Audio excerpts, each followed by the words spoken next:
cultural anthropology wise, as we went from these hunter-gatherer groups of 30, 40 people figuring out how to survive and, we danced and had sex all day, into these giant, massive societies. Yep. The left prefrontal allowed an identity to develop just simply around their career. A butcher, a baker, a candlestick maker. This is what I do. Well, you can see the history of that in people's last names. I mean, the name shoemaker or blacksmith or smith or there's many names that are really the names of what their parents did.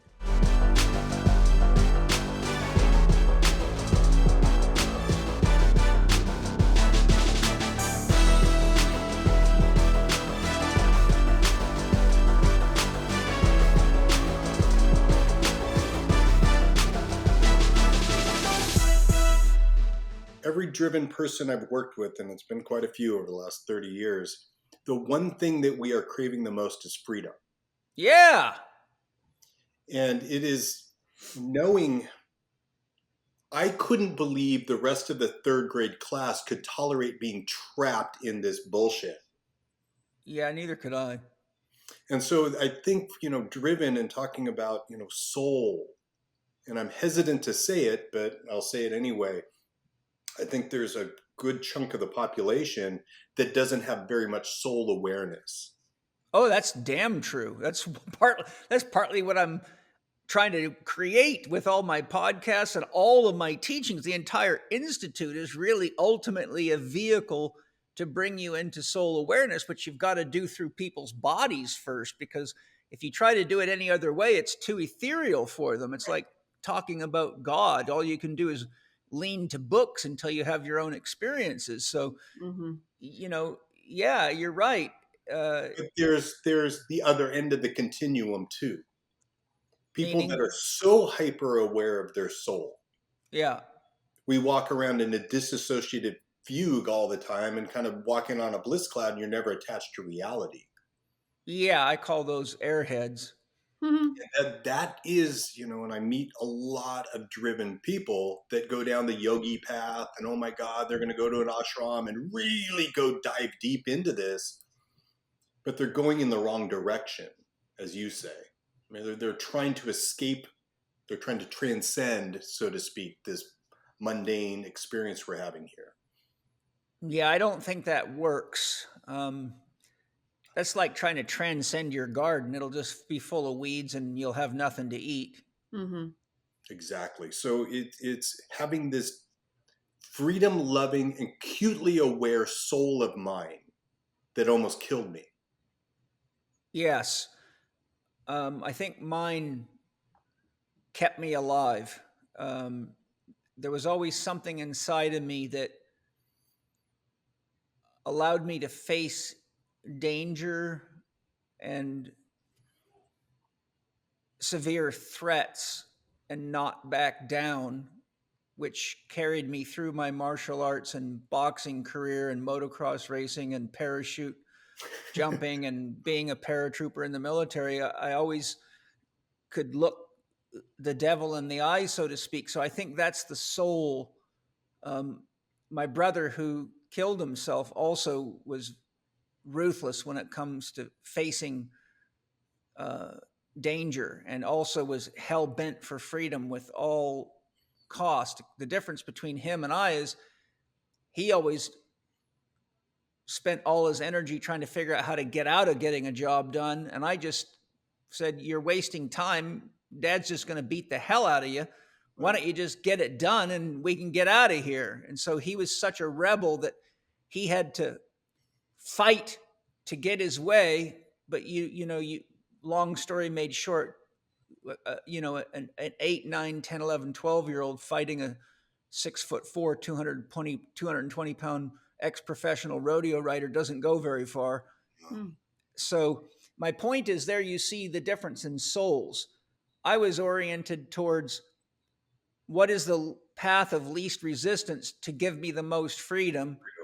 And he was more oriented toward the rebellious aspects of fighting like hell because he felt he wasn't being treated fairly. And so he would end up spending 5 hours fighting to get out of a 3-hour job. Perfect segue into what I'm working on is so the difference in this left prefrontal lobe, when you put somebody normal, and I air quote the shit out of that, into a functional MRI, you see this nice bright ball of energy on their frontal lobe, particularly on the left side, which is the logical, rational, linear way of thinking through this world. And you think about a farmer, it's very simply, they follow a structure and a routine, and that leads to safety. And my joke about being unemployable, I truly am unemployable. I mean, I cannot have someone who tells me what to do and to trust them without me thinking about how to do it better. That's me all the way, all my life. Now, I've had to work for a lot of people, but I was always looking for ways to improve things and do things better. And unfortunately, a lot of people don't appreciate that, especially in the military.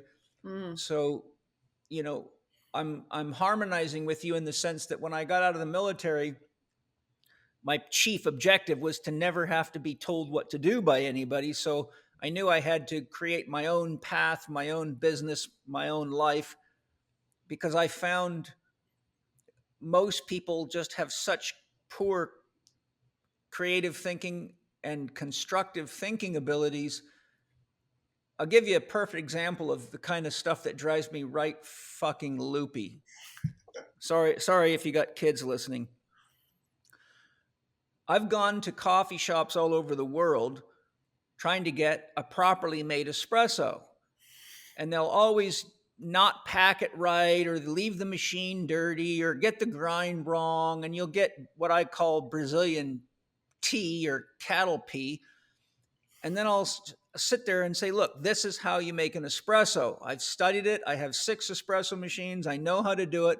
I can only drink one a day. I'm happy to pay you. I'll pay you twice as much if you just do it right. And here's how you do it. And the most common answer I get is, I can't do that.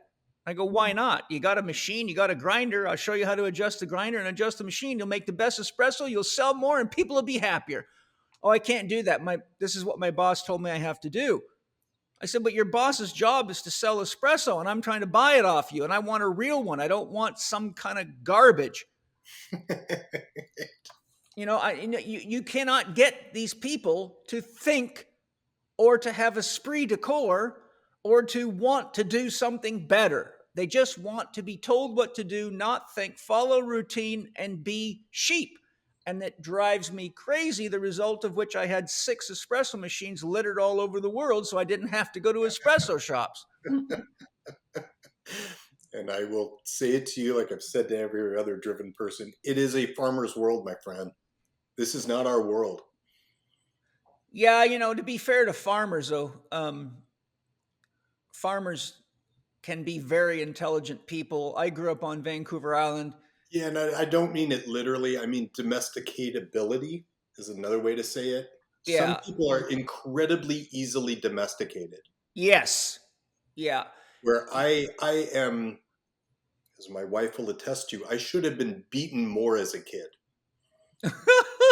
I don't think that would have helped. My brother's proof of that. I don't think so either.